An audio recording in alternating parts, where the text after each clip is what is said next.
Hello everyone, welcome to this channel. I am Lily and in this video I'm going to show you how to become a Neolithic farmer.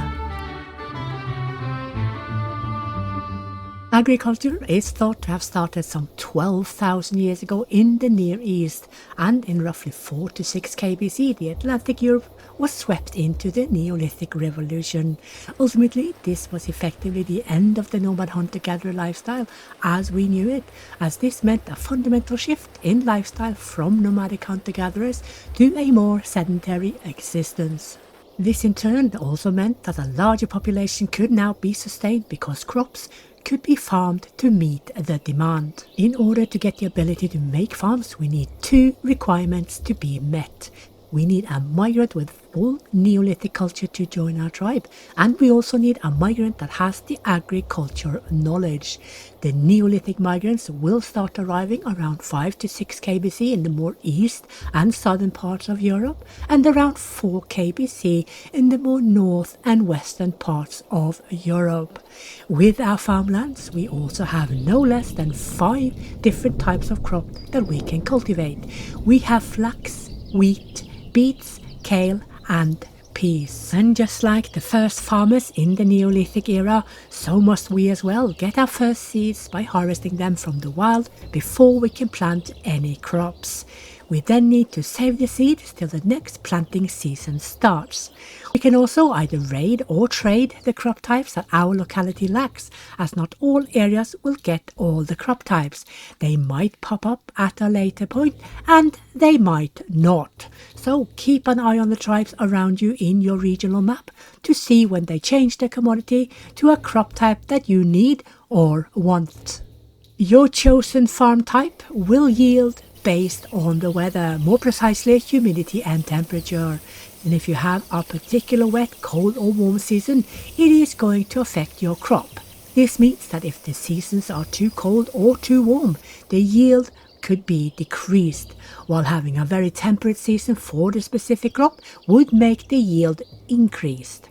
You will find all information you need on this when hovering over the farm icons, as they will show the temperature and also the percentage of yield that we can expect. This also means that not all areas of Europe will have same conditions for the crop types, and you will find that peas, for instance, will not thrive in the more northern parts of Europe, while the more southern parts will have a high yield of them. The productivity per crop type is shown as red, which is the worst, blue is the middle one, and green, which is the best yield.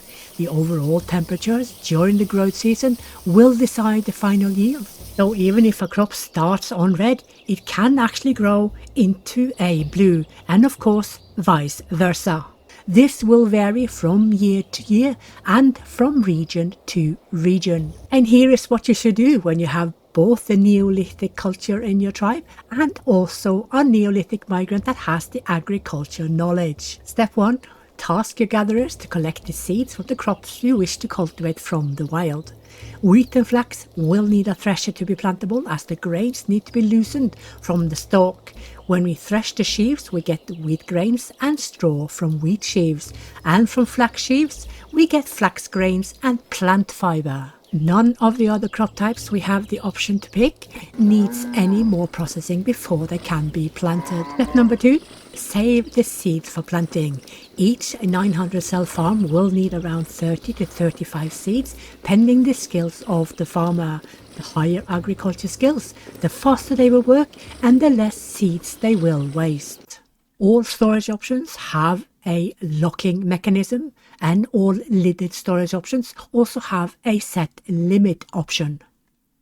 Step 3. Make sure you start producing wooden spears in the amounts of your farmers, plus at least 10% extra. If farmers do not have wooden spears, they cannot till the soil.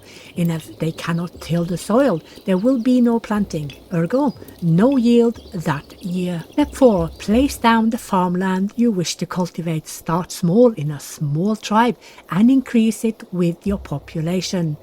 Basically, when your food starts to go low in the tribe, it is time to increase the farm sizes. Just do not start with too high farm sizes, because this means you will not be able to complete them before the season is over.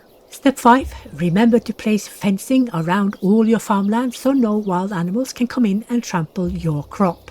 Remember also to place a gate so the tribe can still enter. Your livestock can also go through your gates. They are considered a part of the tribe. However, they will not trample or eat any of your farms. You can either assign the farmlands to a farming group, or you can leave it as a communal task.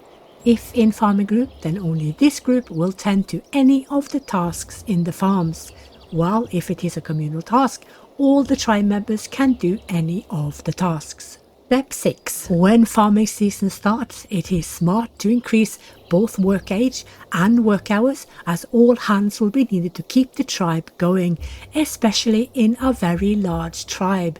Remember to place down the work hours after 3 to 6 months, or your tribe will become overworked, unhappy, and will start to leave you. Number 6. If your tribe leader is restricting too much on the policies, kick the leader and wait for a new one to take over. The new leader is likely going to allow you much more freedom to place policies as you see fit. Be a bit careful though, as the relatives will be upset whenever you're kicking anyone from the tribe. When planting season starts, our farmers will take out the seeds that we have saved and plant them in the farmland that we have assigned to any specific type of resource. Before the planting, our people will prepare and loosen the soil by tilling it.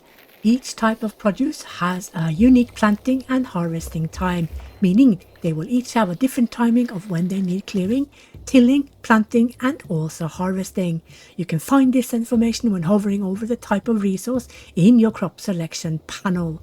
If you miss the planting season, you will have to wait for the next planting season to plant, or swap it for a crop that is still plantable. And likewise, if you do not harvest your crop during harvest season, the produce will rot away in the fields. But do not worry, you will have several months to both plant and harvest your produce. This is something you will figure out based on your farm size, but normally we would like our 900 cell farm to have between 15 to 25 farmers, depending on their skills of course, during default work hours and slow game mode to complete in the 3 months we have allocated to each crop type.